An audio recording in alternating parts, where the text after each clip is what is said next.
iniciarse.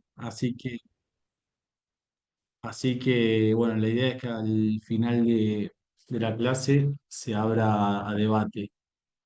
Yo voy a dar la primera parte, que es la extinción del contrato de trabajo, siempre hablando de con un contrato de relación de trabajo indeterminado, sin finalización, y ahí vamos a ver los tipos de extinción, tanto lo que es directo e indirecto. Directo va a ser cuando eh, el que realiza la desvinculación es el empleador, e indirecto va a ser cuando el empleado eh, se da por despedido. Esperen que voy a cerrar el WhatsApp. Bueno,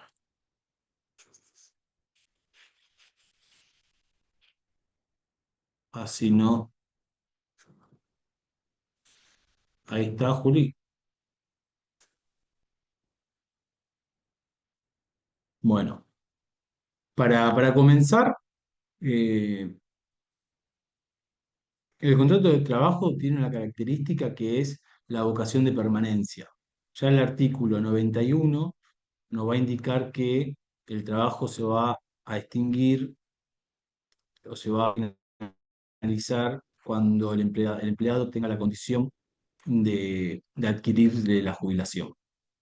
Entonces, eh, como la relación laboral tiene un sentido de continuidad, que es pensada para durar y toda ruptura anticipada va a constituir una excepción a este modelo, eh, hay algunas excepciones a esta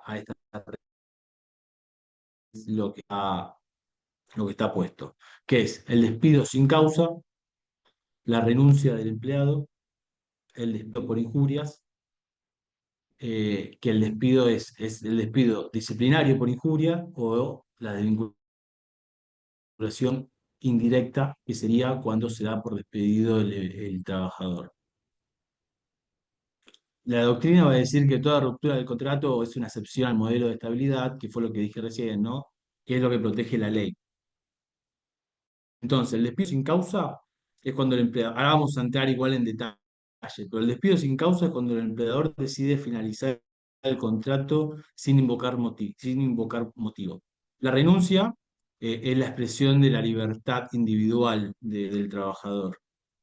Después, el despido por injuria, cuando sea despido disciplinario o indirecto, va a ser cuando haya una falta grave, eh, tanto del empleador hacia el empleado o del empleado hacia el empleador. Entonces, la primera parte, vamos a empezar por el despido eh, sin causa. El concepto es que el despido sin causa es un acto unilateral y es receptio, por el cual el empleador va a poner fin a la relación laboral sin invocar ninguna causa legítima. Acá no va a haber una causa legítima. Esto lo habilita el 245. Por eso después va a dar la indemnización. Y lo que se refiere a recepticio es que recién se va a producir la perfección del despido cuando la comunicación llega a conocimiento del trabajador. La doctrina, que ahí cité a dos, a Herrera y a Guisado, dice, produce pleno efecto jurídico cuando llega a la esfera de conocimiento de la contraparte. Incluso parte de la doctrina va a decir que se puede hacer de manera verbal y no de manera escrita.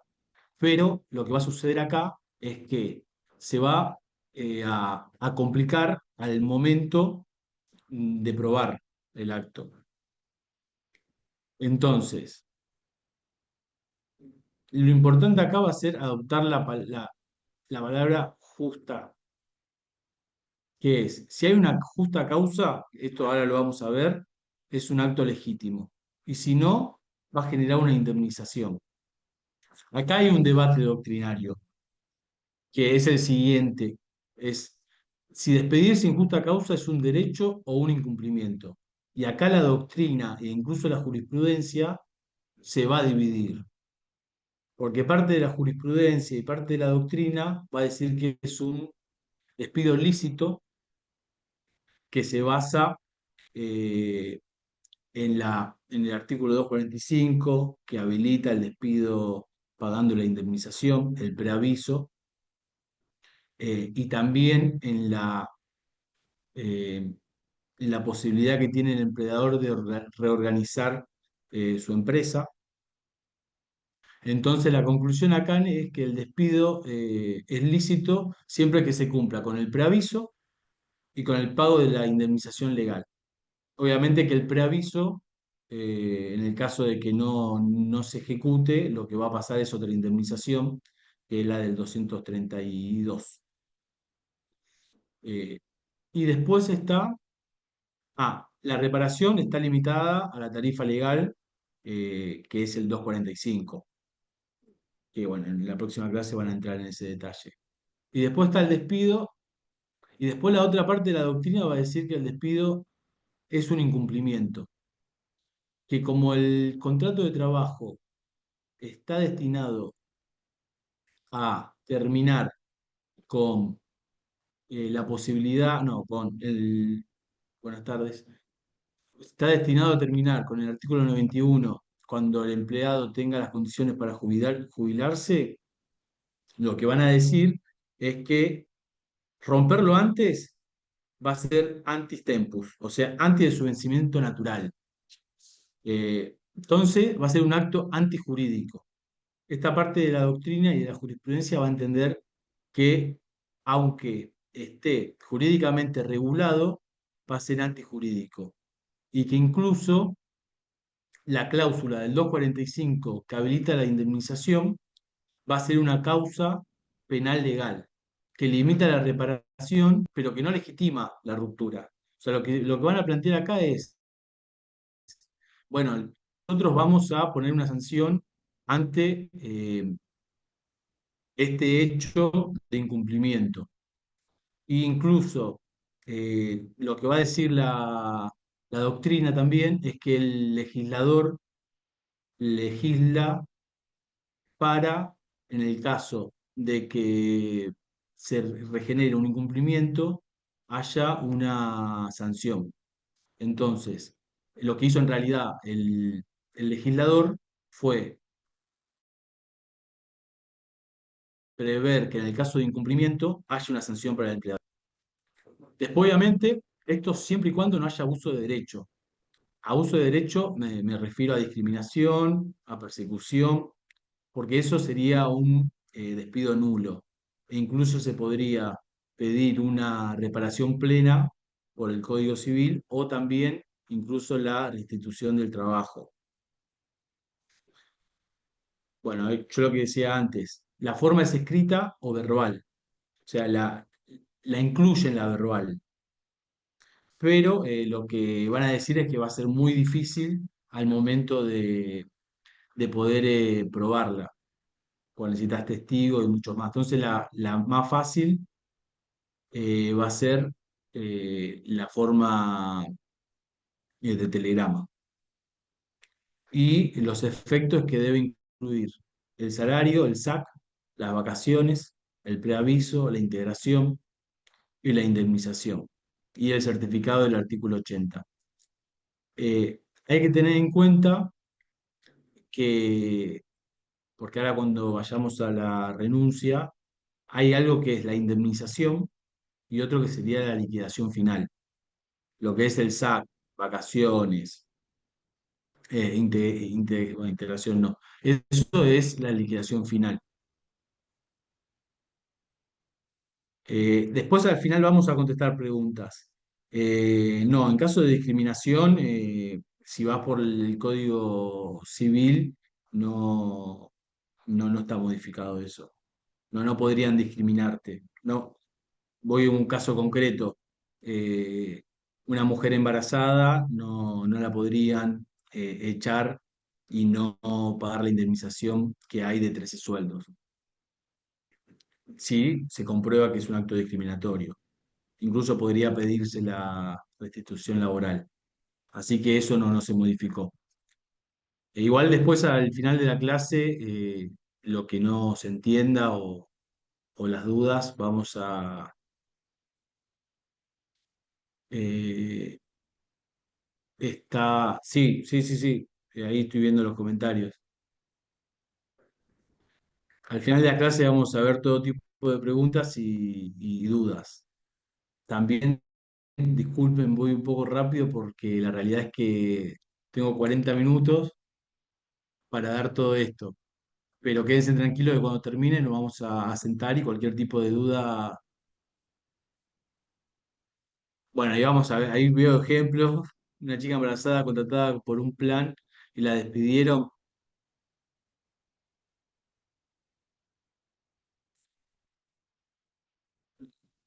Bueno, al final de la clase vamos a ver todo tipo de preguntas.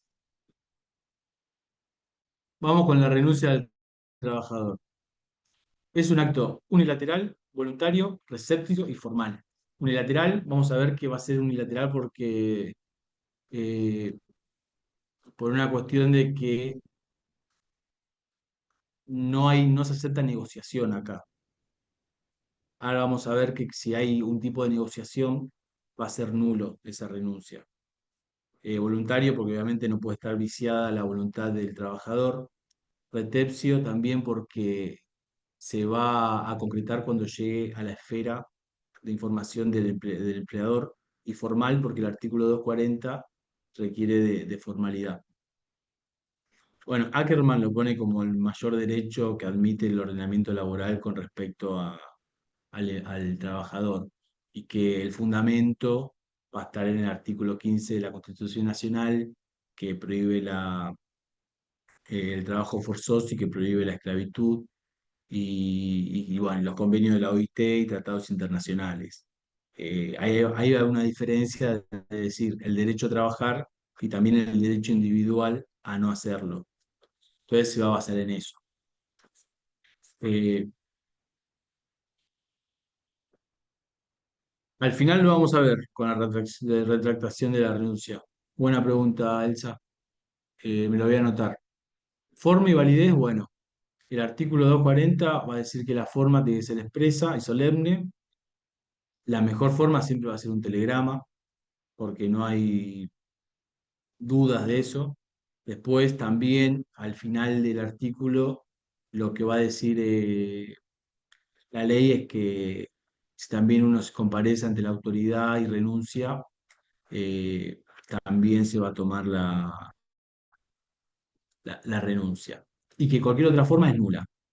Y acá lo que yo decía antes, si la doctrina y la jurisprudencia también lo que va a decir es que si hay dinero o si hay, o si no es unilateral, sino que es bilateral o más, es decir, que participa el empleador, ya no es una renuncia, sino que es un despido encubierto. Esto suele suceder muchas veces cuando renunciáis, te doy tanta plata. Entonces, bueno, ahí si hay una negociación, lo que se va a entender es que la negociación de a uno no se puede hacer, tiene que haber más partes. Entonces ahí no va a haber una renuncia, sino que va a haber un despido encubierto. Yo no cuento cosas personales, pero esto porque fue hasta gracioso. Yo fui a llevar una carta al correo el otro día y adelante mío había una mujer y un hombre y escucho a la del correo que le dice, ¿pero usted es la empleada? ¿Usted es la empleadora? Sí. Bueno, usted no puede estar acá. Estaba el hombre llevando la carta de renuncia. Y la echaron a la mina. No sé si habrán arreglado, qué habrá pasado, pero bueno, algo de eso hubo. Bueno, después vamos con despido con justa causa, que acá en realidad lo que vamos a ver es, podría ser, pero igual quédense tranquilo que sí, se puede pedir la nulidad, sin duda. Eh, sin duda se puede pedir la nulidad. Todo esto al final de la clase lo vamos a ver. Eh, Despido bueno, con justa causa. Este también es directo, porque es por parte del empleador.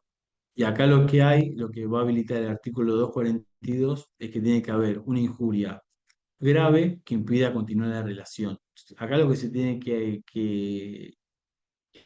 crear es el vínculo y la buena fe o la confianza entre las partes. Ahí la definición de injuria es acto o omisión contraria a derecho que lesiona el vínculo. Esto igual después lo voy a pasar a graduado.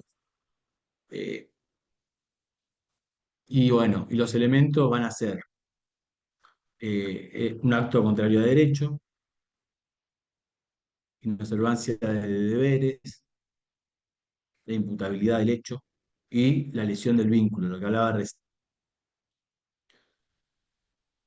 Ahora vamos a los requisitos, porque estos son importantes. Nosotros tenemos el requisito de causalidad, que lo que dice es que la decisión debe fundarse en hechos reales y comprobables. Esto es muy importante porque después la valoración la va a hacer la justicia. Entonces, primero que si no tengo un hecho real, estoy cometiendo un fraude. Y si no tengo pruebas, como la valoración la va a hacer la justicia, podría llegar a ser un problema para el que lo quiere probar. Después la proporcionalidad. Acá lo que se va a plantear es que se debe guardar relación con la gravedad de la falta. O sea, la sanción tiene que tener una relación con la falta. Y acá hay dos tipos. Acá la doctrina y la jurisprudencia también, bueno, sí, ahora voy a eso, sanciones anteriores. Está la gravedad cualitativa, que esto viene a implicar cuando el hecho es grave por sí. Es decir, robo, estafa, violencia física. Entonces, esa gravedad lo que dice, no, el hecho es grave por sí, yo no puedo seguir trabajando con esta persona. Y después está la gravedad cuantitativa, que es acumulación de faltas, que ahí lo que ponían en el chat. Después está la oportunidad, que habla de la reacción pronta, que lo que en realidad lo que van a plantear es que debe ser razonablemente próxima, o sea, sin demoras injustificadas. Acá la doctrina va a decir que esto no quiere decir que tiene que ser inmediata. ¿Por qué? Porque a veces se necesita tiempo para investigar. Sí, sí, la enfermera la mando a graduados. Entonces, la reacción debe ser razonablemente próxima, pero teniendo en cuenta que no puede haber demoras injustificadas. Esto no quiere decir que tenga que ser inmediata. Si yo quiero comprobar algo y me llevo un tiempo de investigación, eh, bueno, no sería razonable. Y después está el non bis in idem, que sería no sancionar dos veces por la misma falta. Eso obviamente que no se puede. La valoración judicial eh, tiene que ser prudente, la va a tomar obviamente el juzgado, tiene que ser prudente, con buena fe y con racionalidad. Lo que se va a plantear el juez va a considerar dos elementos: los elementos objetivos y los elementos subjetivos. Los elementos objetivos van a ser los hechos, las pruebas, y lo que son los subjetivos va a ser la intencionalidad, el contexto, la función del trabajador, la jerarquía, el tiempo con el que está trabajando ese empleado. Todo eso lo va a valorar, porque si no, imagínense que no es lo mismo, no sé, vamos a poner el ejemplo claro, claro, es decir, tengo han sido tres apercibimientos por llegada tarde y hace 7 meses que trabajo. En ese caso, o tengo tres apercibimientos por llegada tarde y hace 30 años que trabajo. Bueno, esto lo va a valorar la justicia.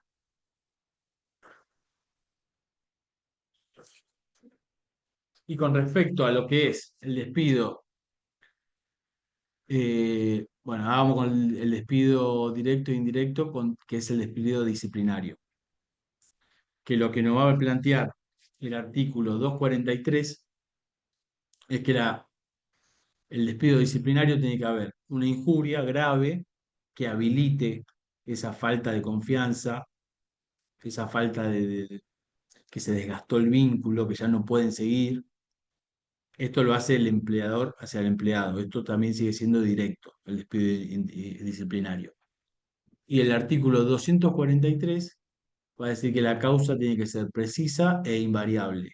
Esto se hace para cuidar al empleado por una cuestión de que si uno dice que lo está echando por X causa, que después esa no se pueda, no se pueda modificar. Lo eché porque llegó tarde y no, no me alcanza. No, lo eché porque me robó también. Pues si no, espera, vos lo echaste por esto. Bueno, y los ejemplos ahí están: robo, abandono, violencia, eh, despido. Y el despido indirecto es el trabajador cuando denuncia el contrato por injuria del empleador. Es el mismo artículo 242, pero a la inversa. Es cuando el empleador se da por despido por un incumplimiento del empleado. Cuando el empleado se da por despedido por un incumplimiento del empleador. Acá lo que tiene que hacer el empleado es mandar una carta de documento, no, un telegrama de trabajo, explicando cuál es la conducta del empleador y que cese en esa conducta y ponerle un plazo, 48 horas, y en caso de silencio, vuelve a mandar otra carta, eh, dándose, eh, dándose por despedido. No, no se puede despedir por llegar tarde a un trabajador. Lo que hablábamos es si es cualitativa o cuantitativa. Si es cuantitativa y vos tenés que en un mes te llegó tarde los 30 días, bueno, sí, por acumulación uno podría hacerle un legajo, una carpeta, y despedirlo. Se podría plantear eso.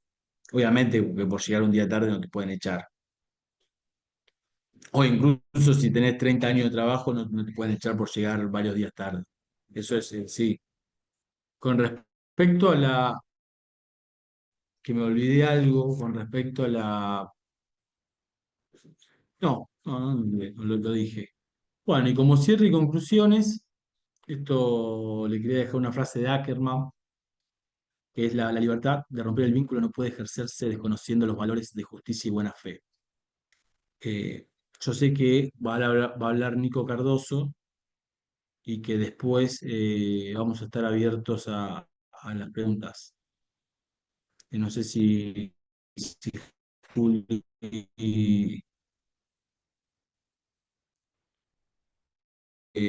sí, sí, sí, sin duda, Sandra. Sin duda que podría considerarse despedida. También igual ahí, por acoso sexual, también habría algo penal y todo. Nico, cuando quieras, apago el micrófono y dejo de compartir.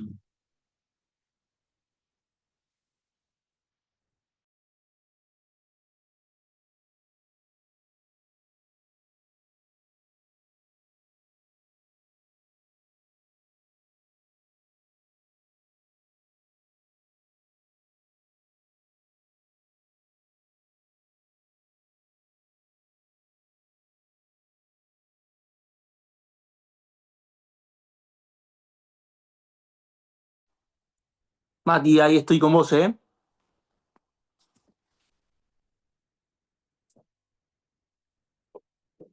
Perfecto, Nico, arrancá cuando quieras. La idea es después contestar preguntas, Nico.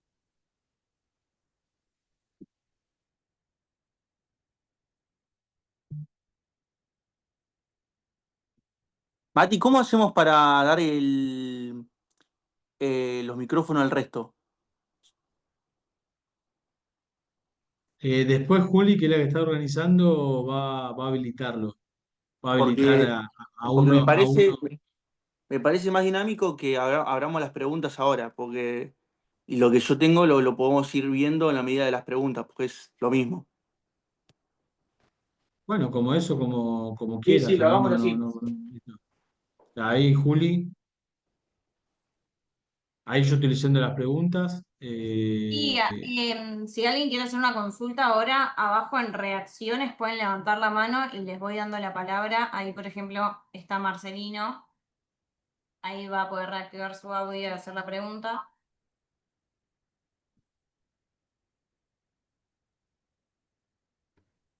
Te escuchamos, Marcelino. Sí, estoy tratando de activar mi cámara. ¿A dónde voy? Bueno, no puedo, no quiero perder tiempo. Buenas tardes, doctor, buenas tardes a todos. Mi pregunta es la siguiente, doctor. Ante un despido directo, incausado, debidamente notificado el trabajador y debidamente indemnizado, pero que este trabajador tenía una discapacidad y un certificado de discapacidad, eh, ¿corresponde la indemnización agravada o algún reclamo, más allá de que nunca lo notificó, pero la empresa lo sabía porque todos los años le hacían los controles, ¿no? La RT y la misma empresa. Bien, mirá, a ver, tenés un hecho muy de prueba, o sea, vamos a una introducción. Lo que vamos a hacer ahora es, después de la parte teórica que estuvo a cargo del doctor Mejuto, me parece más dinámico ir viendo los casos en particular para que tenga formato de taller. Así que vayan pensando temas como si este es un caso particular, mejor. Es decir, temas que le estén pasando a ustedes en el ejercicio de la profesión para ir tratándolos. Traten de encuadrarlos en lo más preciso posible, así todos tenemos la oportunidad Claro, de- este caso, perdón, leí jurisprudencia, pero nunca vi un caso como este que la empresa no sabía, digamos, como, Si vos me preguntás, no. ¿Por qué? Porque si tendríamos que verlo más puntualmente en el caso concreto. En términos teóricos, si el despido es a causa de una discriminación a causa de la salud, lo podríamos enmarcar en los términos del artículo 1 de la 23.592 o el artículo 1 de la Convención Americana de Derechos Humanos, que te agregan unas categorías discriminatorias, categorías sospechosas, y te agregan una cláusula que dice de otra índole y ahí podés incluir la salud. ¿Cuál es el tema? Que vos tenés que dar un indicio un indicio claro, un indicio suficiente de que ese despido es a causa de una discriminación de salud para que opere la inversión de la carga de la prueba. ¿Qué sería? Para que lo tengas presente. Por ejemplo, presenté un certificado médico, pedí una licencia médica o me tuve un accidente RT y entré por licencia de RT y al día siguiente me despiden. Y mirá, el indicio es claro de que ese despido, aunque sea incausado y esté pagado, hay una fuerte presunción de que me despidieron por mi estado de salud. O de repente hago un preocupacional y en el preocupacional salta que tengo, no sé, algo súper grave, HIV. Y después del preocupacional me despiden, incausadamente. Bueno, tras esa falta de causa se encubre una causa real que es la discriminación, pero tengo un indicio suficiente que me indica de que ese despido incausado encubre una discriminación detrás. Así como vos me lo describís, no veo la discriminación, salvo que vos lo quieras enmarcar por el hecho y la prueba. ¿Qué sería por el hecho y la prueba? Llevar testigos que digan, bueno, ellos sabían el estado de salud y lo despidieron por el estado de salud. Tendría que verlo más finito. Así a vuelo de pájaro no lo veo. No lo veo que sea un despido discriminatorio. está bien. Bueno, muchas gracias.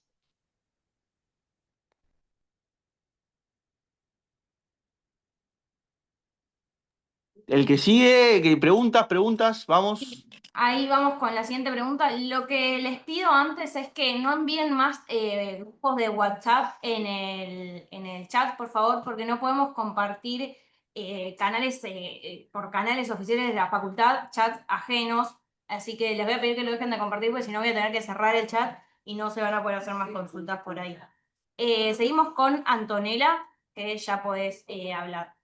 Te hago una pregunta antes que hable Antonella. ¿Podría yo compartir mi email para que ellos me pidan ahí el Sí, archivo este? obvio, Dale, obvio.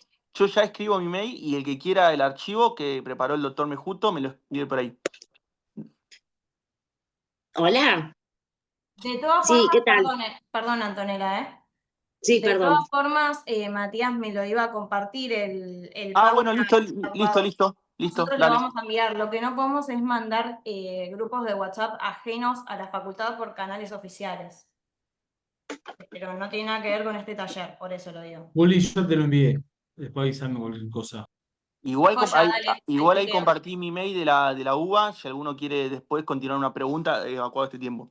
Dale, perfecto. Sí, Antonella, seguí. Bueno, sí, buenas tardes. Yo soy de Rafaela, provincia de Santa Fe. Tengo un caso particular que hay un despido directo por parte del empleador al empleado que se basa en una justa causa por haber alterado un mail con una supuesta aprobación de unas ofertas a unos clientes.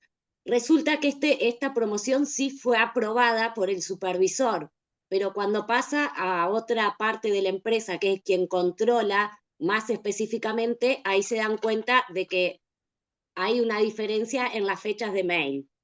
Esta persona hace 3 años que está trabajando, empezó siendo un empleado común y corriente y fue escalando posiciones, le ofrecieron traslados y demás. Cuando comentaste lo del tema, bueno, anteriormente comentaron el tema que el juez valora también lo subjetivo. Es una única falta que tiene, si bien entiendo que es una causa grave porque el mail fue alterado, pero fue con la aprobación del supervisor. Si vos me preguntás, Sí, o en sea, base a la experiencia que tienen ustedes. tenés lo que vos dijiste, los antecedentes. ¿Qué significa? O sea, si no tuvo ninguna sanción disciplinaria Nada. previa, eso es un indicio de que por ahí la medida fue excesiva. ¿Por qué fue excesiva? Porque antes de, o por lo menos la jurisprudencia así lo indica, antes de tomar una medida como el despido, que es la medida más grave, hay que tomar medidas anteriores con la finalidad de la conservación del vínculo.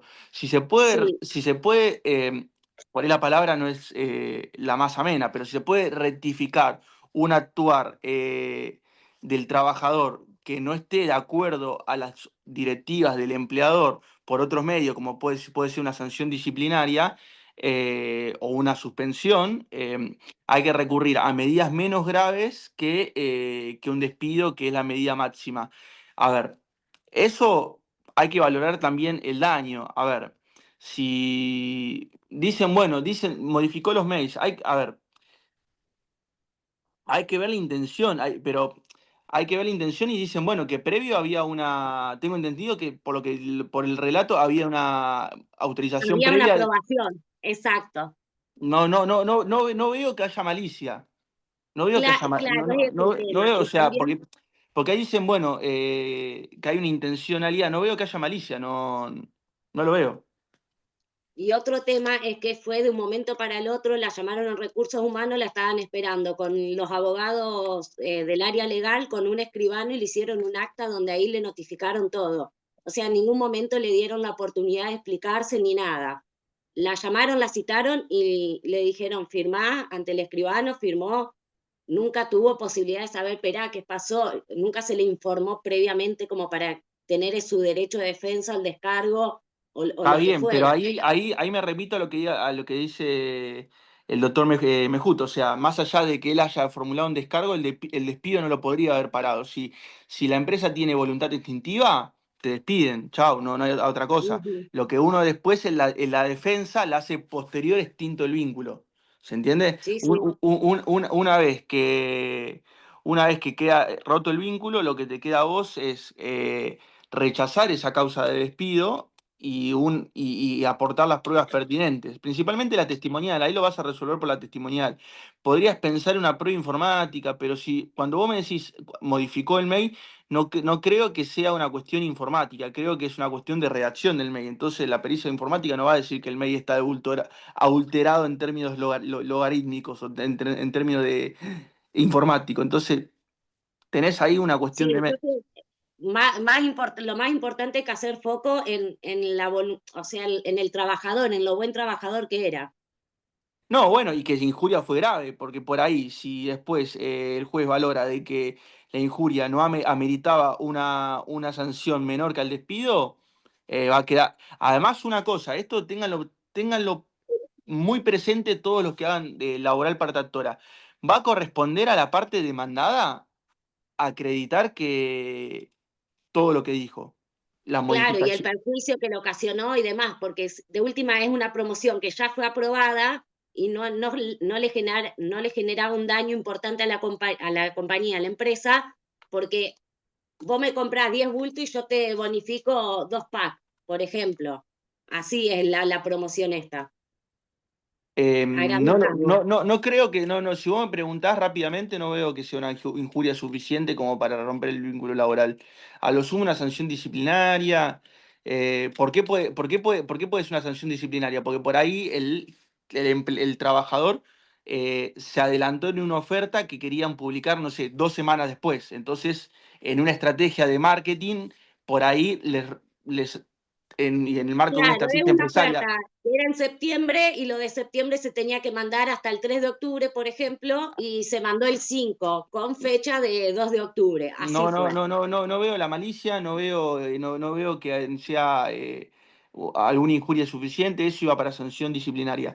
Y ahí pregunta Paula, sí, son reválidas las actas de escribano. Sí, sí, son válidas.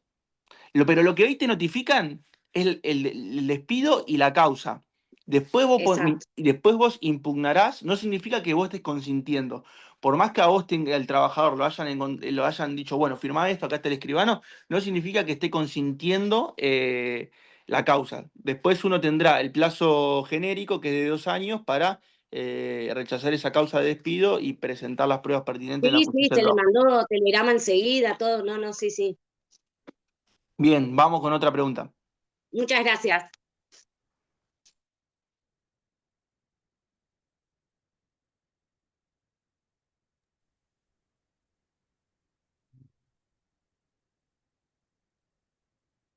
Hola, buenas tardes. Buenas tardes. Sí, bueno, yo tengo un caso de un cliente que tenía su certificado por estrés laboral y que no se lo reconoció la empresa, se lo reconoció 10 días de los 30 días que le otorgaron y los otros días le fueron debitados de su recibo de sueldo.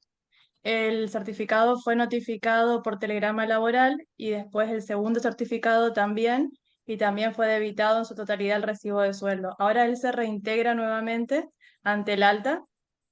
Yo lo que quiero saber es si él puede iniciar una demanda por esos dos sueldos que no percibió, estando notificada a la empresa de su certificado laboral, ¿Son dos sin tener sueldos que o darse 20? por despedido. ¿Son 2 sueldos o 20 días?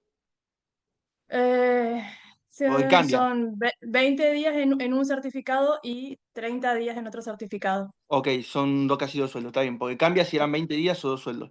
Mirá, vos tenés la siguiente cuestión. Vos cuando presentás un certificado como trabajador, se presume válido hasta que Sí, el empleador realice el control médico correspondiente. Si el empleador tiene el derecho, la facultad y el derecho de ejercer el control médico correspondiente, es decir, una auditoría médica. Yo le presento un certificado por 20 días, él lo rechaza, llama a la junta médica o al médico laboral correspondiente, que es una facultad que tiene el empleador, y ese médico le dice, son 10 días. Ahí la licencia válida es la que dice el empleador, pero siempre tiene que realizar esta junta médica laboral. Si mientras no la haga, es válido el certificado presentado por el trabajador. es muy Entonces, subjetivo, perdón, es muy subjetivo. El no, médico laboral obviamente que siempre va a decir un plazo menor al que dice el trabajador, por eso siempre se determina en juicio por un médico, yo, un perito del Poder Judicial, yo no sé cuál si es. vos sos de Capital o sos de otra jurisdicción. No, bueno, esto es de Chaco. Ok, acá en Capital esto no llega a la justicia. Acá hay un órgano administrativo que se llama Junta Médica, que particularmente de la capital no es en el marco de la nación. Acá, por una cuestión histórica, casi todos los organismos públicos son nacionales. Incluso nosotros no tenemos justicia provincial, tenemos la justicia nacional del trabajo. Pero particularmente en el ámbito de las licencias médicas tenemos un órgano administrativo de la ciudad de Buenos Aires que se encarga de resolver disputas de licencias médicas. ¿La regla cuál es? El trabajador presenta el certificado, si el empleador no la cuestiona, es válido el del trabajador. Si el empleador la cuestiona, tiene que hacer una junta médica laboral, que eso es privado. No es, todavía hasta acá no interviene el Estado. Prevalece el del médico que presenta el empleador. ¿Por qué? Porque son las facultades de dirección del empleador. O sea, es la facultad de dirección disciplinaria que tiene el empleador propiamente en el vínculo laboral.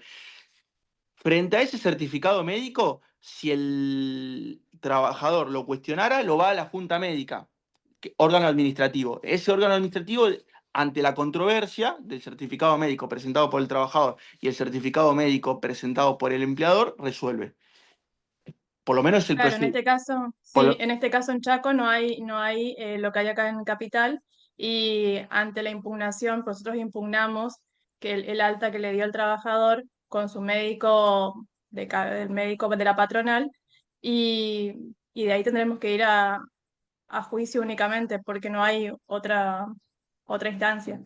Bueno, claro, ahí vos terminás en un juicio. Pasa que lo que se trata de evitar acá en Capital es ir a un juicio por una diferencia de 20 días. O sea, por ahí un certificado. Vos tenés casi 50 días de sueldo que estás reclamando. Sí. Pero por ahí un certificado que dice licencia por una semana y el empleador dice 48 horas, y ir a un juicio por una diferencia de 5 días no amerita. No amerita el dispendio No, de la está bien. jurisdicción. Entonces acá tenemos este órgano administrativo previo a juicio. Si vos quisieras, ahora a tu pregunta, si vos quisieras, Sí. podés, podés reclamar sin romper el vínculo. O sea, vos podés reclamar esa Esa era mi diferencia de pregunta, sí. días sin romper el vínculo. Es un juicio por diferencias salariales. Ahora, te pregunto, ¿en qué estado queda el vínculo después de iniciado un juicio en esos términos? O sea, queda tan desgastado que por más que formalmente siga vigente, o sea, en los papeles siga vigente, en la materialidad ya va a estar roto. Entonces, yo creo que 50 días de no pago de haberes, si él no cuestionó, o sea, siempre y cuando él no haya cuestionado el certificado médico tuyo, amerita que te consideres despedido de forma Es que indirecta. el trabajador no quiere perder su trabajo y quiere reclamar eso. Por eso era mi pregunta si podía continuar. Allá en Puede, Chaco no hay problema con los juicios porque todavía no está tan colapsado. O Ah, sea bueno, que no, no, no, acá eso a la justicia laboral no llega, salvo que en este segundo supuesto de, bueno, me despedí, me debes 50 días de sueldo, me considero despido de forma indirecta, y ahí sí, pero la intencionalidad de claro, eso no es reclamar los 50 días, sino la indemnización por despido. claro, claro. Bueno, muchísimas gracias.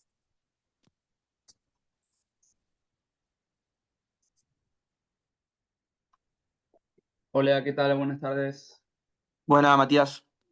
Yo tenía una consulta respecto al certificado del artículo 80, en realidad un par de consultas. La primera es cuándo debe entregarlo el empleador cuando despide, y la segunda es cuándo el empleado puede reclamar la entrega. Yo tengo entendido que debe esperar un plazo y que recién ahí fehacientemente puede exigir su entrega. Esto relacionado para saber cuándo se configura el incumplimiento que luego podría ser reclamado judicialmente. Los supuestos que se generan a partir de los certificados de artículo 80 son tantos como tramitar un despido en sí mismo. Vamos a ver algunas cuestiones muy genéricas, pero hay que ver puntualmente si vos tenés algo en concreto. La obligación se genera después de extinto el vínculo laboral. Pero ¿qué pasa? Es una obligación supedita a plazo. ¿Por qué? Porque el empleador tiene que dar de baja el vínculo, y eso se puede hacer después de que se paguen los formularios 931. Por más que 931, si alguno no sabe, son cargas sociales. Eh, por más que el vínculo esté extinto formalmente, en el sistema solamente te lo dejan dar de baja a fin de mes cuando vos pagues las cargas sociales de los vínculos laborales que tenés registrados. Entonces, una vez ocurrido eso, uno puede pedir que se emitan los certificados artículo 80, que es dentro de la página de la FIP, o IARCA, es un botón que dice imprimir certificado artículo 80, desde que vos lo pedís, la confección del sistema tarda 24 horas hábiles, casi 48 horas hábiles.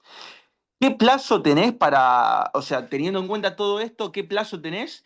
30 días desde la extinción del vínculo laboral. O sea, supongamos, a mí se me extinguió el vínculo laboral el 30 de septiembre, hasta el 30 de octubre, decreto 146 del 2001, puedo confeccionarlo. 30 días corridos, no hábiles. O sea, son, al de la fecha de extinción, 30 días. Ahora, Distinto es, distinto es el supuesto de cuándo se devenga la multa. No es el mismo plazo. No es el mismo plazo.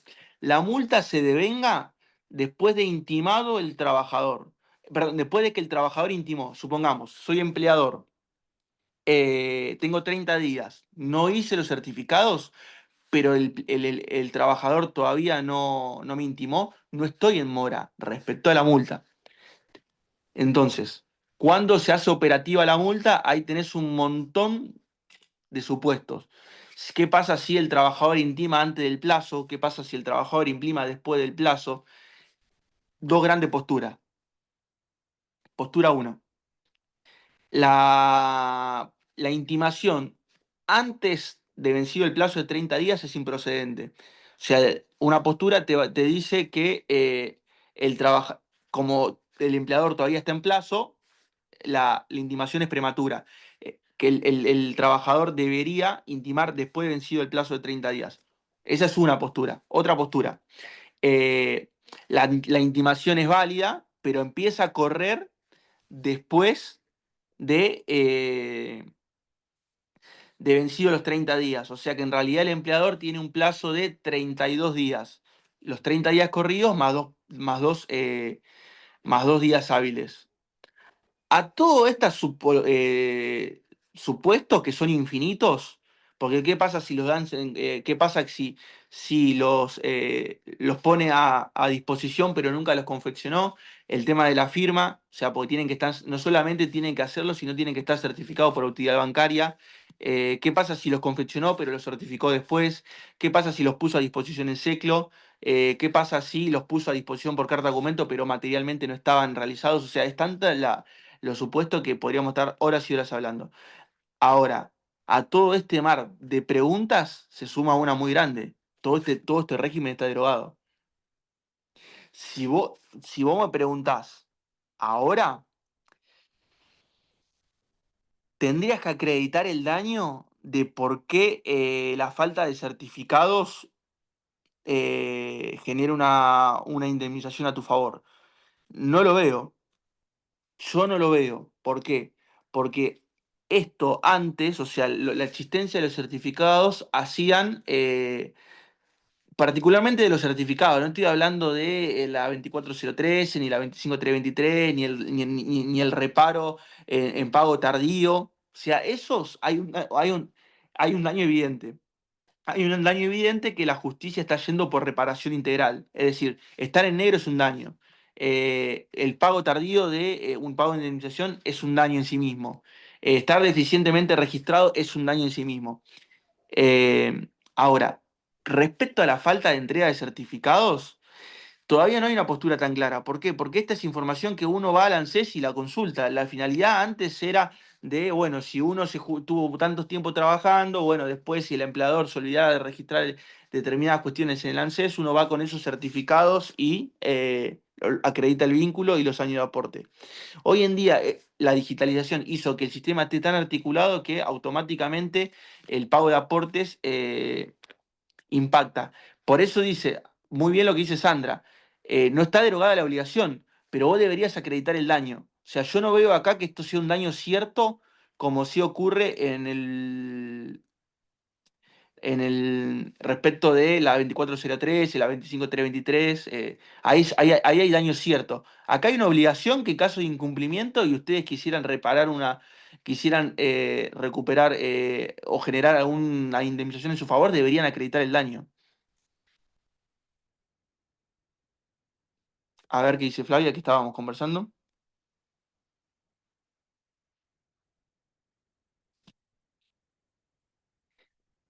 Esto me gustaría darle una respuesta jurisprudencial, todavía no hay jurisprudencia en este sentido. La jurisprudencia que sale es en el marco de empleo no registrado, la 24013. Respecto a los certificados, yo creo que la justicia va a ir por caso concreto a acreditarme el daño. ¿Por qué la falta de certificados te generó un daño concreto? Si vos me preguntás,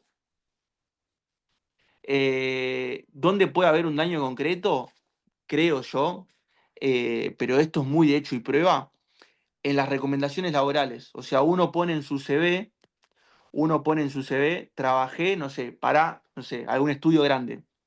Pero doctor, yo porque soy Sandra, ¿qué tal? ¿Cómo están? Sí. Porque me pidieron que reactive el audio. No sé si usted quiere que le dé mi opinión Termino mi o... idea y debatimos, porque esto es debatible. Bueno, Termino mi idea y pero esto por es debatible. eso, disculpas, pero como me pusieron que reactive el... Pregunté. Termino mi idea Ok, y debatimos. Acá esto es todo debatible, por eso yo dije no tengo respuesta concreta. ok. Esto es una idea indiciaria de dónde puede ir el asunto.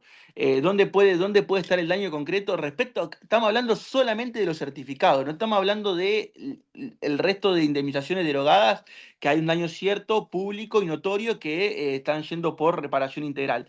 Supongamos, yo pongo en mi CV que trabajé para una empresa, ¿no? Y me presento a una entrevista de trabajo. Y en esa entrevista de trabajo ponen, bueno, vos trabajaste para esta empresa, vamos a ver tus recomendaciones. Llaman y dicen, bueno, no, Nicolás acá nunca trabajó para nosotros, no lo conocemos, qué sé yo. Y por esa negativa de la relación laboral, que está registrada, pero simplemente no quisieron dar una recomendación de mi trabajo, ni las tareas que hacía, yo pierdo la oportunidad de ir de acceder a otro puesto de trabajo. Ahí hay un daño. Yo creo que ese daño, si uno, si lo logra acreditar, puede pedir una indemnización en su favor respecto a los certificados del artículo 80. Porque como bien se decía en el... Como, co- como bien, co- como bien se decía, los certificados están compuestos por tres instrumentos. El certificado de aportes, el certificado de remuneraciones, que eso tiene que ver más que nada con fines previsionales y recaudatorios, y el certificado de artículo propiamente dicho, que el certificado de artículo propiamente dicho, lo que certifica son las tareas profesionales, la categoría profesional y si hubo curso de capacitación profesional o no. Que ese certificado del artículo 80 o sea, si bien son todos los certificados, está el del ANSES, el de AFIP y el certificado propiamente dicho, que es el certificado artículo 80 simple. Ese tiene por finalidad que yo pueda acreditar mi vínculo laboral frente a otro empleador a los fines de acceder a un nuevo puesto de trabajo con la finalidad de que yo pueda acreditar mis antecedentes laborales, mis cursos profesionales, mis puestos de trabajo, mi categoría profesional y las tareas que hacía. Si me falta eso, yo podría, ante la falta de eso, acreditar un daño, pero lo veo en hecho y prueba. Sandra, sí, todo tuyo. Si me contradecís, mucho mejor, porque esto es lo que yo veo. Por ahí hay algo que no estoy viendo.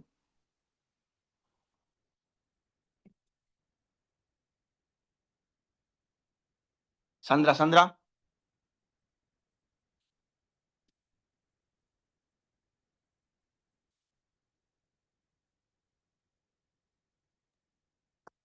La perdimos a Sandra, ¿no? Bueno, si alguno tiene... No podía Ah, activar el audio. Me te tuve que decía, ir porque estaba en un lugar que llegó gente. Pero bueno, si estás completamente en contra de lo que no, dije, no es que esté en contra.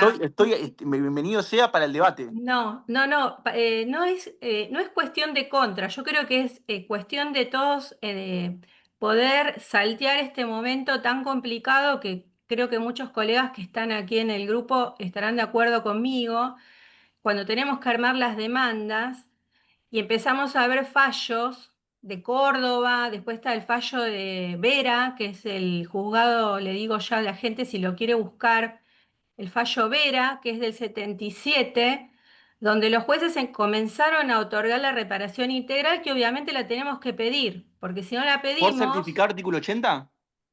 no, el Por- certificado del artículo 80 no lo dio. Pero porque estamos Pe- hablando de eso. no, pero yo a lo que voy es que me parece que, supongamos que, a ver, la multa no está, pero la obligación del empleador es entregarlo. Sí. Y vos lo que dijiste es no lo entrega. ¿Y por qué no lo entrega? O el trabajador lo podía bajar del sistema y por eso no se lo entregó. Esa es la parte que a mí, ahí yo me perdí en la charla. Hoy sí, tranquilamente, hoy sí. No, está bien, pero supongamos, en el caso que vos planteaste, ¿el trabajador lo podía bajar? No, a ver, el certificado artículo 80 con las firmas del empleador, con la capacitación profesional, no se puede bajar. Bueno, entonces si no Lo que lo sí se puede pueden sacar bajar, es el de aportes, el de remuneración, eso se consigue, esa está información que se bien, pero si consigue. entonces, a ver, si no lo puede bajar, el trabajador tiene un derecho. y el otro se está negando a cumplir con una obligación. Para mí ahí hay un daño, porque ¿Cómo es una tarifamos, conducta antijurídica que a mí me provoca el daño de que yo lo quiero tener, porque el día de mañana, cómo tarifamos el daño? bueno, yo lo tarifo, lo que estoy haciendo con otras multas es pedir lo mismo que pido por la fórmula de la ley que se derogó. Le pido 3 sueldos, porque lo que yo creo es Yo que hago lo yo mismo, ¿eh? tengo... ¿Cómo? Yo hago exactamente lo mismo que vos, pero si vos me preguntás en qué va a ir esa multa, me van a decir no acredité el daño. O sea, No, hago lo no, mismo. pero a ver, siguiendo a Vera, yo lo que creo es que si el trabajador tenía la opción de bajarlo de AFIP, ahí es una cosa, ahí no veo daño. Pero si no la tiene, es un derecho a exigir que se le entregue su certificado de trabajo, porque además eso le va a permitir saber si realmente estaba correctamente registrado, su horario, o sea, todo, su salario, su categoría, su fecha de ingreso, y eso va a redundar el día de mañana en poder jubilarse y en obtener el beneficio jubilatorio que le corresponde conforme la realidad jurídica de la relación laboral, ¿o no? Sí, pero estamos pensando que la multa de los certificados 80 es algo que quedó de un sistema de papel. O sea, cuando por ahí aportaba un montón de años, se perdía un papel y se faltaba, y ya no se podían acreditar los aportes. A medida que fue avanzando, hoy está todo digitalizado, esa información es pública. Pero vos me dijiste que no la puede bajar el trabajador, no No, el accede. certificado 80 el certificado propiamente 80, el que indica la formación profesional, la categoría profesional. Claro, porque está bien, yo te entiendo lo que vos decís. Una cosa es la certificación de servicios y remuneraciones, que es, Todo eso no. que muchos La fina- empleadores piensan que ese es el certificado del artículo 80 y el otro es el que redacta el empleador y que le puede servir al trabajador para conseguir otro empleo, porque ahí con eso también puede acreditar como una especie de carta de recomendación dónde trabajó, qué categoría, o sea, su capacidad como para poder ingresar a otro empleo. Ahí sí podríamos poder decir que hay un perjuicio, porque yo yo no lo creo que podría sí, acreditar. yo creo que sí, pero tendrías que probarlo. Yo no creo que en ese punto la sola falta de entrega del certificado genere una. El daño. No lo veo. No lo veo. ¿Por qué no? Bueno, Pero ¿por tendría. qué? Porque el criterio de mantener una indemnización integral de las otras multas es que son públicas y notorias. O sea, la sola falta del Sí, pago sí. de. Pues siguiendo el mismo argumento, ¿eh? Si el argumento fuera otro, busquemos en otro argumento y por ahí sí. Pero digo, de hecho, la OIT no es que, aunque no estuviera en la norma, aunque lo deroguen, la OIT, en el marco de las normas internacionales, dice que hay que entregar el certificado artículo 80 y entonces, ante falta de norma nacional, podríamos ir al OIT. Ah, Pero bueno, no ¿y veo. qué convenio es el que dice eso? Porque la verdad que no lo tenía. Mirá, de memoria no me lo acuerdo, pero es el que habla de la extinción del vínculo de trabajo, creo que el 141, o sea, Ah, para mí. bueno, lo voy a buscar. Y una cosa más y así pueden participar los demás, no quiero invadir. Lo de la junta médica, yo no estoy de acuerdo tampoco. Dale, adelante. Bueno, te cuento, yo tengo un caso ahora con burnout se llama así, no sé si lo estoy pronunciando bien, que es estrés laboral. Sí, Bien, entonces mi clienta está con licencia psiquiátrica, sí, ¿sí? La empresa justo, bueno, impugnó, en realidad le hizo un control médico laboral y la psiquiatra y la psicóloga de ese control médico laboral le dijeron que se tenía que presentar a trabajar, que le daban el alta, la gente del control médico, ¿sí? Entonces ella ahí me convoca a mí, yo empiezo a trabajar como su abogada, digamos, presento, mi clienta manda un telegrama laboral indicando que se trata de una enfermedad laboral porque es un estrés laboral, amparada por el certificado médico del psiquiatra, que es un médico tratante, y la empresa lo que hace es impugnarlo a través de la contestación, ¿no? De una carta documento.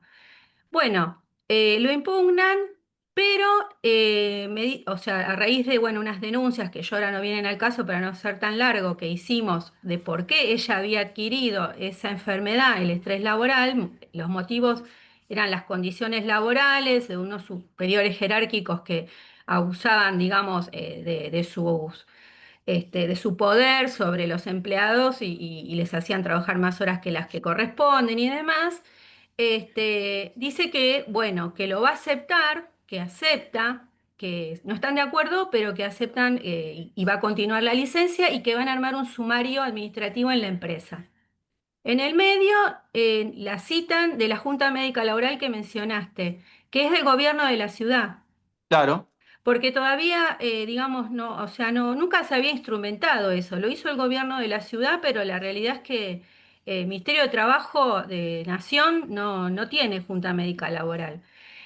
Había las delegaciones de provincia, pero ya ahora no hay más. Entonces fuimos a la Junta y cuando llegamos nos atendió el instructor, digamos, el colega, el abogado que lleva el expediente allí, ese administrativo. Y lo primero que me dijo, tal cual yo opinaba, es que no es vinculante esa junta. O sea, si el trabajador no quiere ir, no va. ¿Lo puede afectar? Sí, puede haber mala fe. Pero inclusive en el caso de mi clienta, como en el de la doctora de Chaco, como es estrés laboral, es una enfermedad laboral, ellos automáticamente archivan el expediente, porque tiene que ser una enfermedad que no sea inculpable, laboral, porque si no inculpable. tenemos que ir a comisión Te médica, mandaron claro. te mandaron a RT, está bien, pero el caso de la compañera no sé si era RT. Está bien lo que te dijeron, ¿eh? Cuando es... Está cua- perfecto, pero yo lo que digo es que para mí no hay, digamos, no puede prevalecer jamás sobre la prescripción médica del médico tratante un tercero que no es el médico de la persona, no lo está tratando. ¿Cómo puede dar un alta si no hizo un tratamiento, nada con esa persona? Bueno, Esa igual es la Sandra, pregunta. ¿De qué doctrina o jurisprudencia vos te basás para yo estudiarla? está en la LST. Que prevalece lo que diga la Junta Médica, pero la Junta Médica técnicamente no está, no existe, digamos, no hay Junta Médica. Esperá, Esto del gobierno de la ciudad es algo voluntario si el pero trabajador... quién lo pidió, vos o el trabajador, el No, la empleador? pidió el empleador, la Junta Médica. Y bueno, si no, tenés que ir a la justicia laboral a dirimir, es un órgano administrativo. Claro, por eso digo, pero no por eso el trabajador estaría incumpliendo con algo si mantiene la licencia porque su médico no le da el alta. Mirá, si no hay, si frente al, esto es LST, si frente al empleador y el trabajador, si el empleador lo cuestiona, prevalece el empleador, tiene que ir a resolver al ámbito administrativo o al ámbito judicial. Hay chicos que quieren hacer sus preguntas. Bueno, bueno, Dale, bueno. Nada, dale, quería saber eso nada más porque me interesa, pero bueno, está muy dale. bien. Gracias, ¿eh? Hola, Sí, sí, yo tenía una consulta, creo que pequé de nueva porque soy recién recibida, y vino una consultante que trabajaba en negro, fue no despedida, ella renunció por WhatsApp.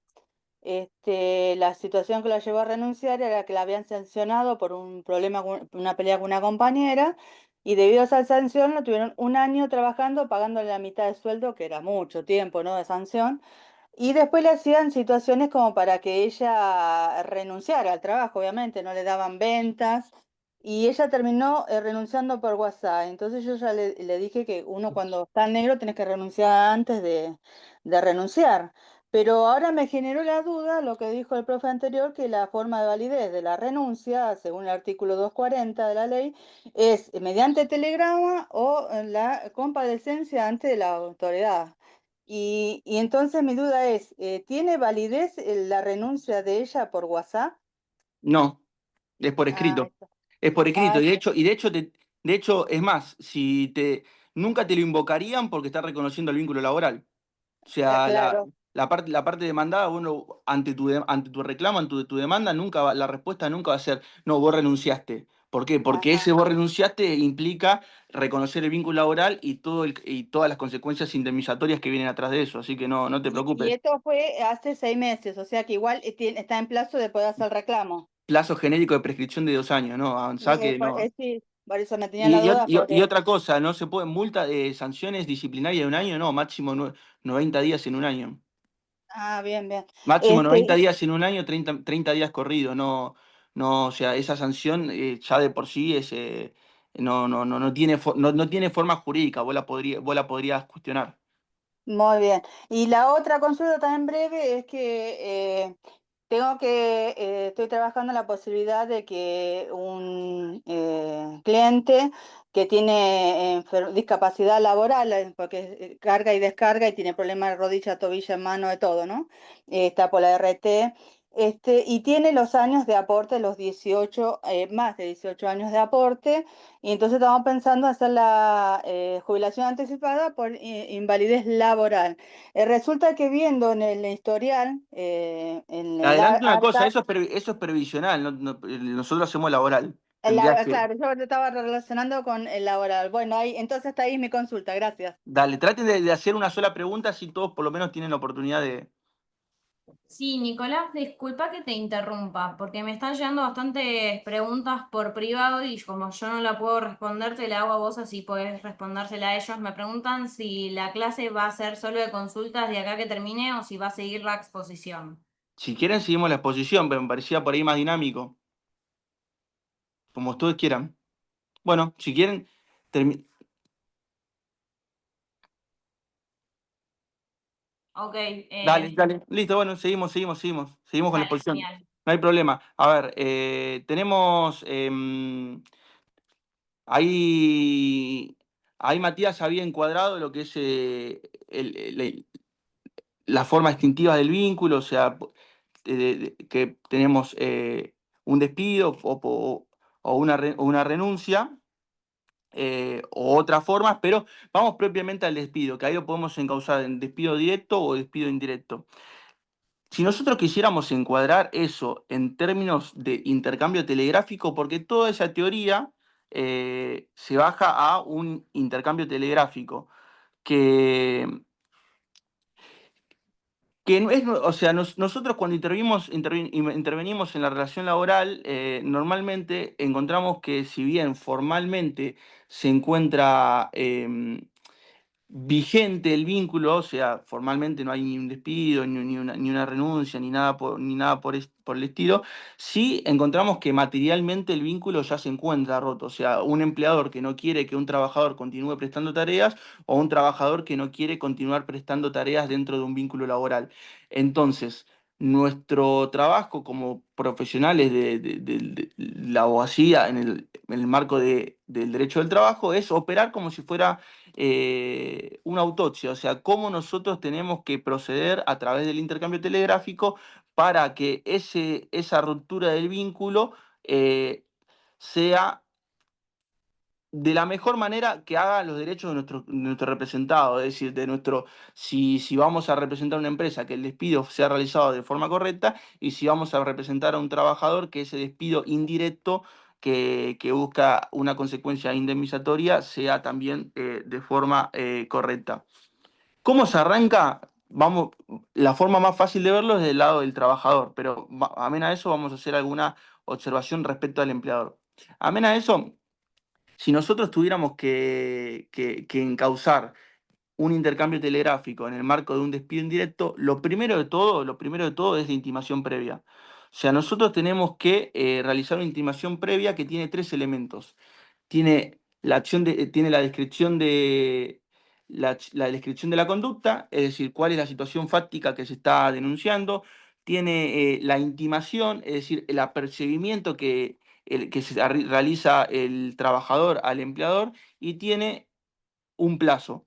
Que el plazo genérico dentro del derecho del trabajo es de 48 horas hábiles o 2 días hábiles.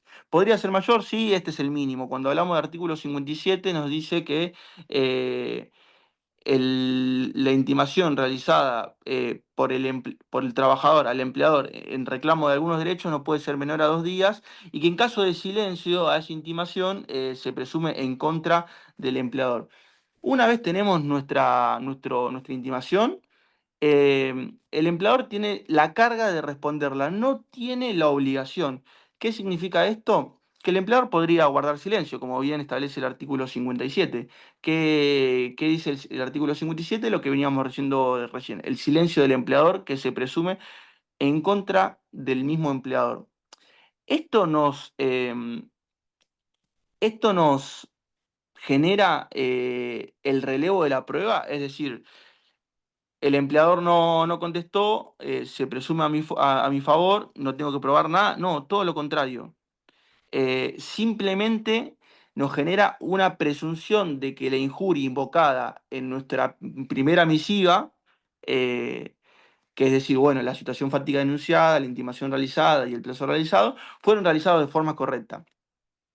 Nos acredita la injuria. ¿La injuria para qué? Para considerarnos despedidos y reclamar las consecuencias indemnizatorias.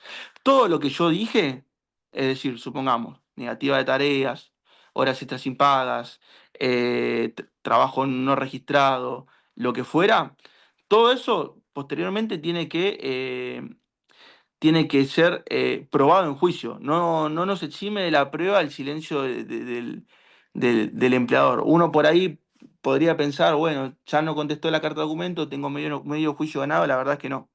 Es que no. Simplemente nos habilita a que luego de nuestra primera misiva, donde invocamos la injuria, considerarnos despedidos.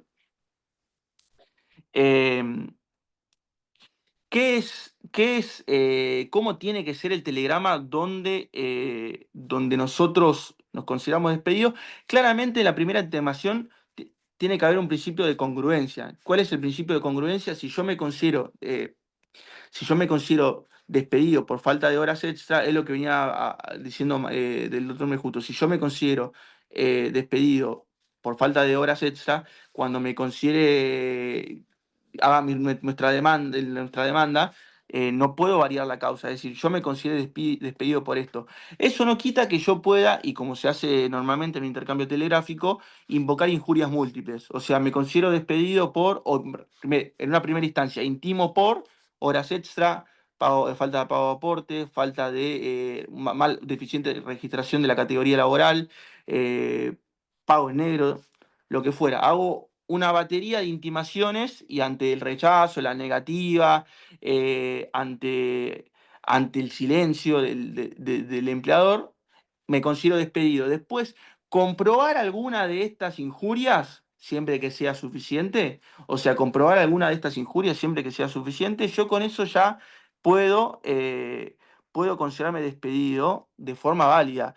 Y puedo reclamar en cualquiera de esos sentidos, es decir, incluso después, supongamos que invoqué 5 injurias, pruebo 2, si esa injuria es suficiente, por la multiplicidad de las injurias, con solamente acreditar una y que esa sea suficiente, el vínculo está extinto de forma indirecta, de forma correcta. Ahora, distinto es el caso de que si yo invoco una sola injuria, después ya no puedo modificar esas injurias invocadas, no podría decir, bueno, mirá, me considero despedido por falta de pago de horas extras y después decir, bueno, miren que además agrego esta injuria que me olvidé. Eso no se puede.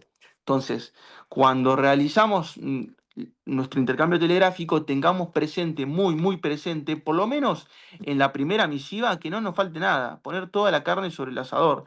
O sea, y ante la duda lo invocamos. Después vemos, por ahí en el medio desistimos del rubro. Sí, pero el hecho nuevo no te habilita la injuria. El hecho nuevo te va a servir para probar una injuria ya invocada. O sea, vos la injuria ya la tenés. El hecho nuevo lo que te va a hacer es, bueno, miren que cuando invoqué esta injuria, hay un hecho nuevo que me habilita a acreditar la existencia de esta injuria. Pero yo ya no puedo invocar la injuria. O una injuria nueva. Entonces, realizamos el despido indirecto con nuestro segundo telegrama. Yo recomiendo que sea el tercero. ¿Por qué? Porque ante las dudas, principio de buena fe, la buena fe tiene que mantenerse a lo largo del vínculo laboral, pero también al momento de la extinción, yo reiteraría las primeras intimaciones que realizamos. Es decir, nosotros hacemos nuestra batería de intimaciones, no contestaron o contestaron rechazando, las volvería a hacer. Por el principio de la buena fe, vuelvo a reiterar las intimaciones ya realizadas. ¿Por qué? Porque ese es el momento donde uno puede verificar que la estrategia que ustedes están siguiendo sea la correcta. ¿Qué significa esto? Que por ahí mando un telegrama y el domicilio está mal, por ahí se mudaron, por ahí yo redacté mal el telegrama en términos de, me olvidé de esto, puse mal el domicilio, puse mal el nombre del empleador, puse mal el quit del empleador, lo que fuera, bueno, siempre reiterando el telegrama esos defectos formales que tiene nuestra primera intimación, bueno, uno los puede ir corrigiendo sobre la marcha sin llegar a la ruptura del vínculo. ¿Por qué? Porque supongamos, yo mando un telegrama y por ahí no le pasa a ninguno, ¿no? Pero tipeo mal el domicilio. En vez de poner calle 123, pongo calle 124. Y después me considero despedido. La respuesta del empleador fue, nunca tuve intimación previa. O sea, vos mandaste un telegrama, pero lo mandaste a otra dirección que no es la mía. Ese telegrama no es oponible para mí. Entonces, después de nuestro primer telegrama, una buena práctica del ejercicio profesional hace que reiteremos por el principio de la buena fe. No solo para darle una segunda oportunidad al empleador que revea su actitud, sino también para tener una segunda oportunidad para controlar todos los datos formales que surgen del intercambio telegráfico. No nos vuelven a contestar, nos vuelven a rechazar, ahí sí nos consideramos despedidos, realizamos todas las intimaciones correspondientes por despido.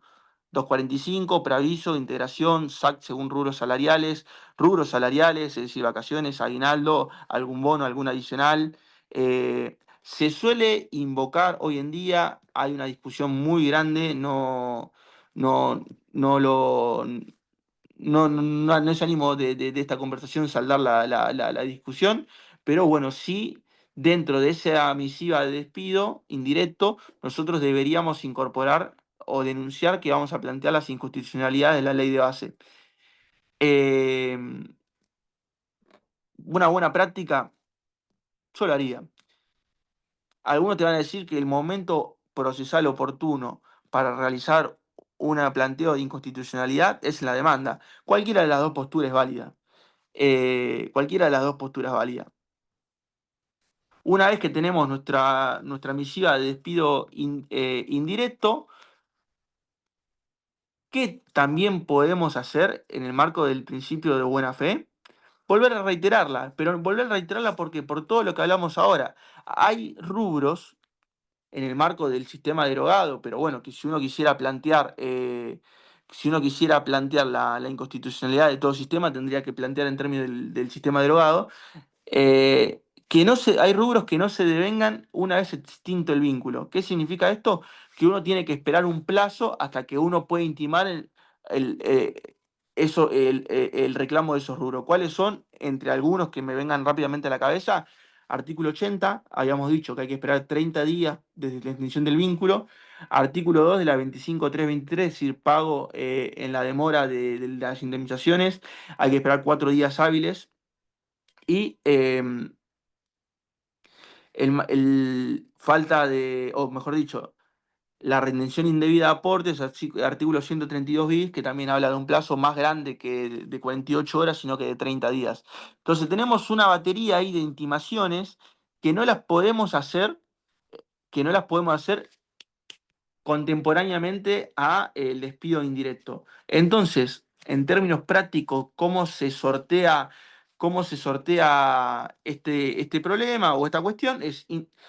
En un telegrama me considero despedido, hago todas las intimaciones, pero en un telegrama posterior, muchos abogados lo que hacen es esperan 30 días, dicen, atento que han pasado 30 días sin que usted haya dado una respuesta favorable a mis intimaciones y a mi reclamo de indemnizatorio, vuelvo a realizar mis intimaciones reclamando artículo 80, artículo 2 de la 25.323, etcétera, etcétera, etcétera. ¿Por qué? Porque ya a ese momento se van a haber cumplido o se van a haber vencido todos estos plazos de indemnizaciones sobre rubros que no son contemporáneos a la fecha del despido indirecto. Ese es nuestro intercambio telegráfico. El intercambio telegráfico nos va a fijar los hechos constitutivos del reclamo. ¿Qué significa que nos va a fijar los hechos constitutivos? El intercambio telegráfico tiene que ser autosuficiente para armar la demanda. No hay nada que esté por fuera del intercambio telegráfico que tenga que ser relevante para la demanda. Es decir, si hay alguna cuestión que fuera importante, tiene que estar en el intercambio telegráfico. Si no está en el intercambio telegráfico, o es porque hubo un error nuestro y lo omitimos involuntariamente, o porque es una cuestión accesoria, conexa, que no hace al eje central de nuestro reclamo. Pero yo tendría que poder redactar una demanda simplemente con mirar los telegramas. O sea, ¿cómo nos damos cuenta que un intercambio telegráfico está bien hecho? Bueno, miro los telegramas del trabajador, miro la respuesta del empleador, surge todo ahí. Si yo tengo que recurrir a elementos externos del intercambio que pueden pasar, pero tienen que ser mínimos, marginales, o sea, accesorios, no tienen que hacer a lo fundamental de reclamo. Si yo veo que de mi intercambio telegráfico puedo sacar todos los elementos esenciales, significa que ese intercambio telegráfico está hecho de forma correcta. Si veo que, bueno, ¿y esto de dónde lo saco? ¿Esto de dónde lo miro? ¿Y esto, y esto, y esto? Y bueno, ahí tenemos un intercambio telegráfico deficiente, que se puede mejorar y hay algunas cuestiones que los van a poder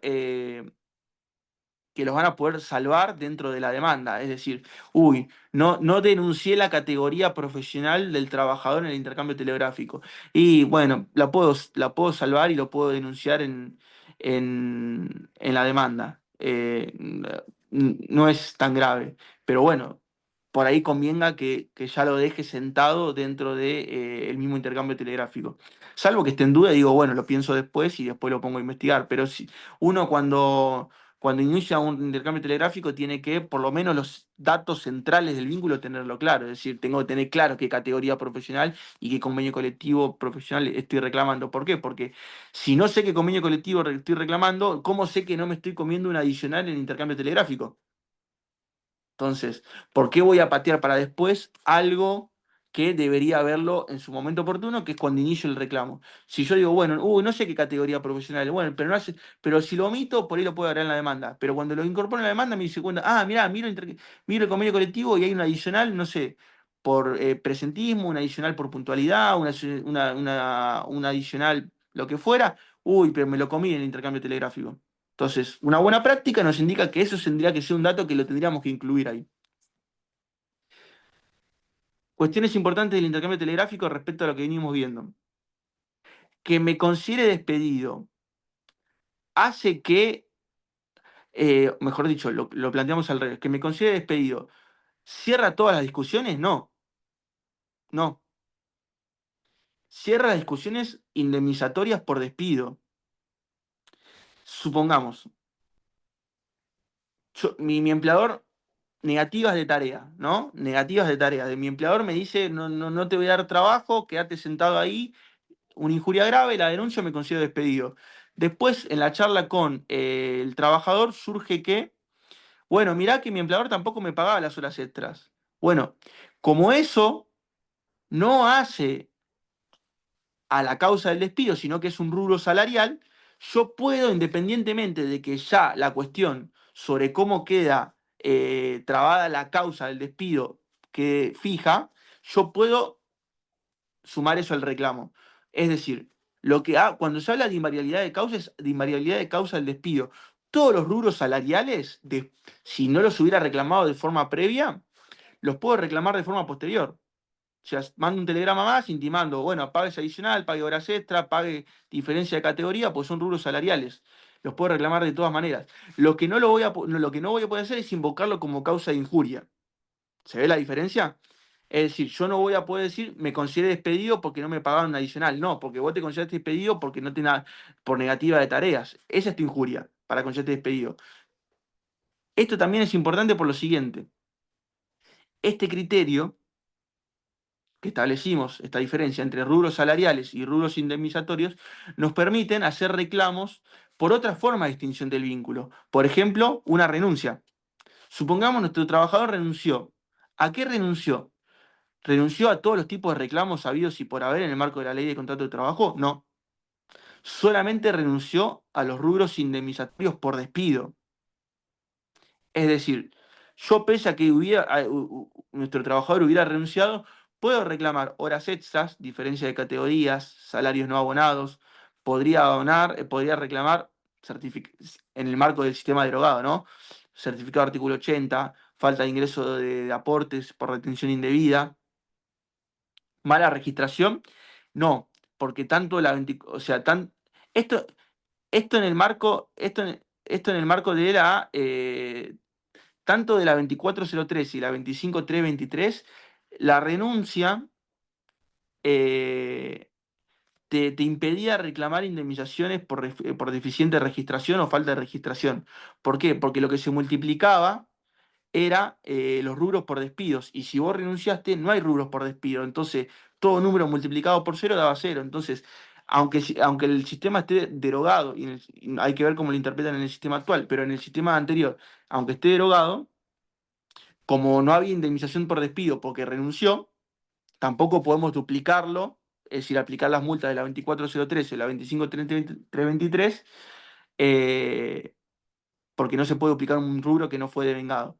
Entonces, respecto a los rubros salariales, la cuestión es indiferente, o sea, es indiferente cómo se haya extinto el vínculo, renuncia, despido directo, despido con causa, los puedo reclamar siempre. Supongamos que el trabajador que estoy representando lo hayan despedido con causa. Y yo digo, sí, esta causa es tan evidente que no amerita la discusión. Supongamos que existe el caso, ¿no? Es tan evidente que no amerita la discusión.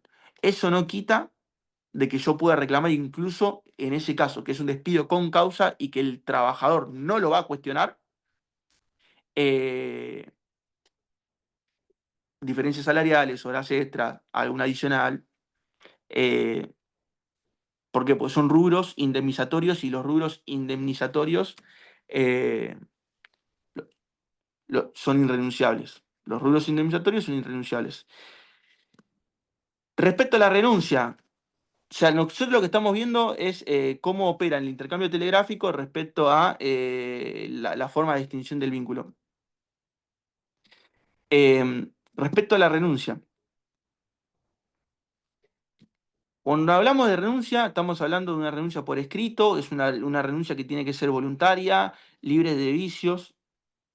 Yo podría plantear la nulidad de la renuncia, pero tengo que invocar un vicio. ¿Cuál sería el vicio? Violencia, dolo u error. El dolo, la violencia es muy difícil de acreditar en términos físicos. ¿Por qué? Porque yo voy al correo y se presume que el correo, por la fe pública que le delega el Estado, por lo menos al correo argentino, es un espacio libre de violencia. O sea, si a ustedes los ven entrar al correo, de hecho en muchos correos hay un oficial policial en la puerta, pero supongamos que no lo hubiera, entran al correo forzados, a los empujones, con algún signo de coacción, la persona que les tiene que recibir el telegrama no se los va a recibir. No se los va a recibir. Y de hecho ustedes podrían decir, bueno, pidamos las cámaras para acreditar la violencia. Las cámaras solamente van a mostrar un trabajador entrando, le van a dar un formulario, va a mostrar que ese trabajador se retiró al espacio donde está la mesa para escribir, lo llenó y lo entregó voluntariamente. No es evidente la violencia en términos físicos. Así que sería una mala estrategia como para encauzar una nulidad, plantear una nulidad de un despido, de una renuncia. Un error también. ¿Por qué? Porque cuando uno va a dejar el telegrama, en mayor o en menor medida, el oficial del correo le dice, ¿usted sabe cuáles son los alcances de su acto? ¿Usted sabe que está renunciando? Sí, estoy renunciando. ¿Sabe las consecuencias de la renuncia? Sí, las conozco. Bueno, listo. No te trata de convencer, pero debería haber un consentimiento informado, es decir, que el oficial de correo te pregunta una o dos veces que si usted conoce los alcances del acto. Entonces tampoco hay error. ¿Cuál es la forma correcta para plantear una nulidad de una renuncia? Hay dos: dolo o lesión subjetiva. O sea, cualquiera de estas dos maneras sería la correcta. Cualquiera de estas dos maneras sería la correcta para o violencia psicológica o económica, pero ya estamos fuera del marco de la violencia física. Normalmente cuando uno analiza los casos que hicieron lugar a la nulidad de las renuncias es por dolo o lesión subjetiva. ¿Cuál es la diferencia? En los términos prácticos es muy finita, en términos teóricos el dolo es el ardid, el engaño, las ganas de manipular al trabajador para hacerlo caer en esa renuncia. Por ejemplo, supongamos, mirá, queremos que vos sigas trabajando para nosotros, pero la empresa está complicada, renunciá y te mantenemos el puesto de trabajo. Bueno, ahí hay un ardid y un engaño.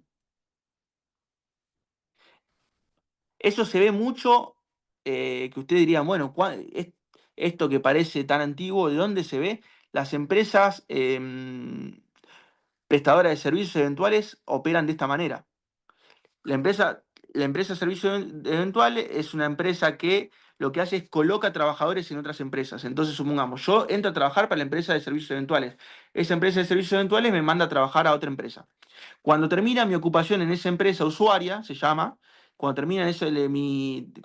termina mi ocupación en esa empresa usuaria, normalmente la empresa de servicios eventuales dice, bueno, está bien, yo ahora te voy a dar otra ocupación en otra empresa, pero presentame la renuncia para que te dé la nueva ocupación. Eso es un dolo, porque me están engañando para que yo no tenga permanencia en mi vínculo laboral, que mi vínculo laboral permanente es con la empresa de servicios eventuales, no con las empresas usuarias. Mira, hay una compañera, una colega dio un testimonio que Credit Cop, si no leí mal, usa esa técnica. Y la otra forma, que por ahí es más difícil de verla porque requiere mucha prueba, pero no es imposible, pero tendrían que acompañarlos la prueba, es eh, lesión subjetiva. ¿Cuándo hay lesión subjetiva? Cuando hay una explotación de la parte débil del contrato por una ligereza, inexperiencia, por una falta de conocimiento profundo del tema de la empresa hacia el trabajador. Por ejemplo, mirá, renuncia que te vamos a dar una gratificación económica. Y si vemos la gratificación económica, es la mitad de, eh, de que si me hubieran pagado un 2,45 por despido. O sea, tanto cariño le tenían al trabajador que le iban a pagar la mitad, un tercio, 2 tercios de un 2,45. Eso, esa gratificación eh, puede presumirse que en realidad encubre una ligereza o un abuso de la inexperiencia del trabajador por parte de la empresa. Le dice, renuncia que yo te pago una gratificación por tus servicios. Y uno va a ver la gratificación y es muy parecida a una indemnización por despido. Siempre menos, porque si no le hubieran despedido. Cualquiera de estas dos vías, yo puedo plantearlas para pedir la nulidad de un despido. Que también se suele encontrar en la jurisprudencia violencia psicológica o económica. Pero ya ahí estamos algo mucho más difícil de ver. ¿Por qué? Porque en lo otro, por ahí de las transferencias, de la prueba documental, surge que yo puedo comprobar este beneficio económico concreto que tiene la empresa en pos de decir, bueno, no te pago una indemnización por despido, pero te pago una bonificación. La violencia económica consiste en convencer al trabajador que la empresa está en una situación patrimonial tan grave que hace que la continuidad en el tiempo de la empresa sea poco viable y dice, bueno, antes que llegar a una situación conflictiva de que no te pueda pagar el sueldo, de que vos me reclames en un juicio, la falta de sueldo, que ya te dije que no te voy a poder pagar porque la empresa no está generando plata, renuncia. Nos damos la mano y vos buscas otro trabajo y bueno, yo trato de que la empresa no quiebre o bueno, tratar de que si quiebra, pagarle eh, a los proveedores en un prorrateo, en un concurso, en una quiebra, pero por lo menos a vos ya te pagué los rubros salariales correspondientes al tiempo que vos trabajaste. Generar eso en una situación generalizada para que haya renuncias masivas, se puede, se puede catalogar como violencia.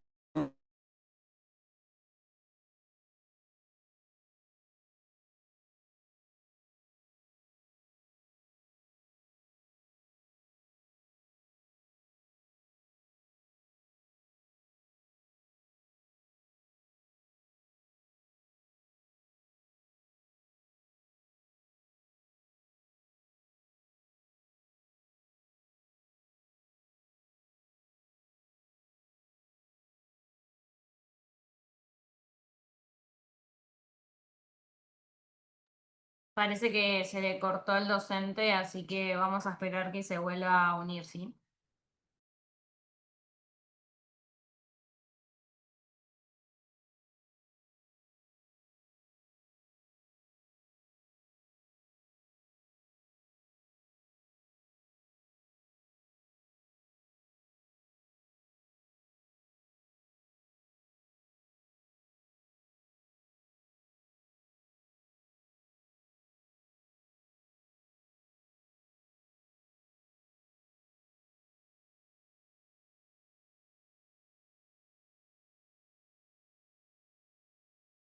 Aprovecho para contestarle un par de consultas más que nada administrativas. La clase la estamos grabando, la vamos a subir al canal de YouTube.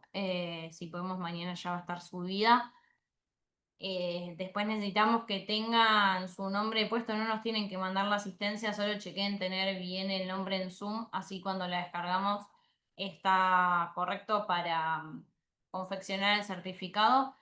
Y sobre de qué tratan las clases y demás, la realidad es que yo no les puedo responder. Eso se lo tienen que preguntar al docente porque la idea tampoco era que toda la clase sea de consultas y terminó siendo así, así que van a tener que consultárselo al docente.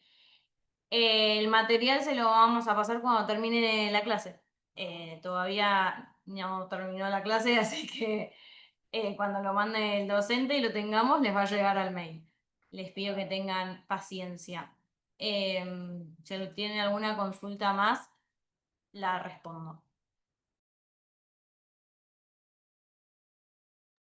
Repito la asistencia que ahí me preguntaron. Tienen que tener bien puesto el nombre en el Zoom. Lo pueden chequear ahí abajo de la pantallita.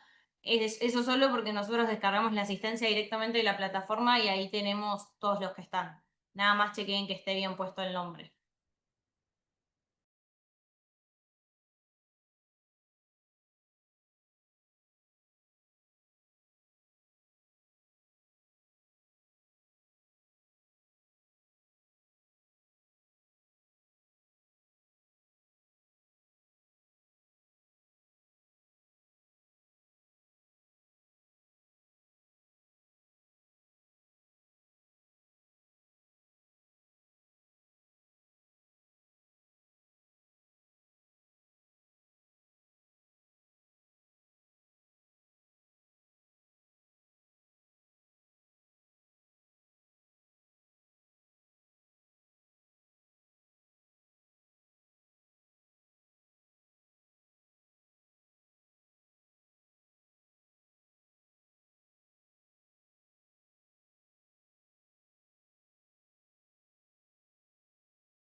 Con respecto a los certificados que hay varios están preguntando, se va a enviar cuando termine el taller porque todavía queda pasar la asistencia del jueves que viene, así que más o menos 10 días hábiles una vez que finaliza el taller les va a estar llegando al mail, no es necesario que lo pidan.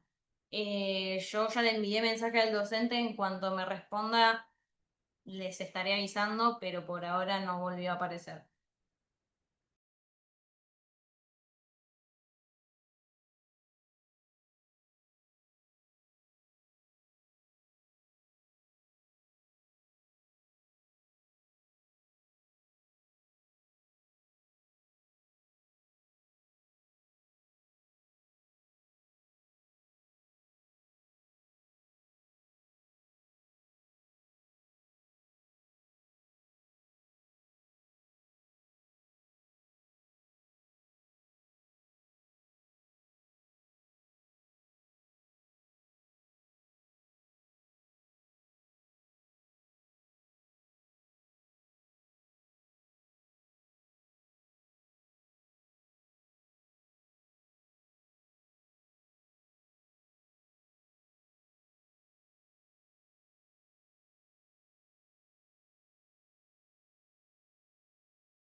La clase fue grabada, la vamos a subir al canal de YouTube. Ahora se los dejo en el chat, que también va a estar subida la clase del jueves que viene.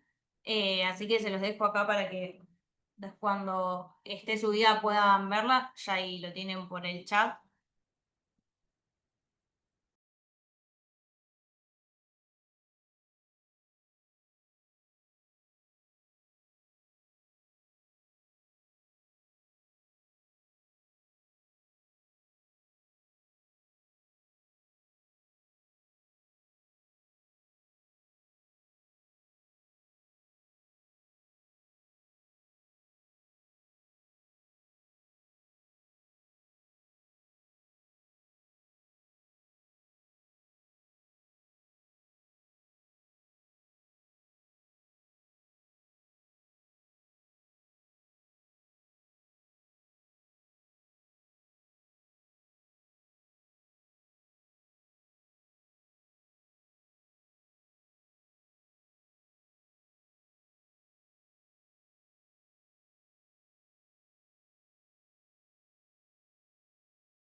Bueno, les pido disculpas por esta demora. La realidad es que no puedo contactarme con el docente, lo estuve llamando y mandando mensajes, pero no me responde, así que no quiero tenerlos demorados acá mucho tiempo más, porque la realidad es que igual faltan 10 minutos para que termine el taller. De todas formas, tienen nuestro mail de graduados, si tienen alguna consulta pueden hacerlo por ahí. Los docentes también dejaron su mail. Y bueno, nos vemos el jueves que viene para la segunda parte del taller. Muchas gracias a todos por estar igual.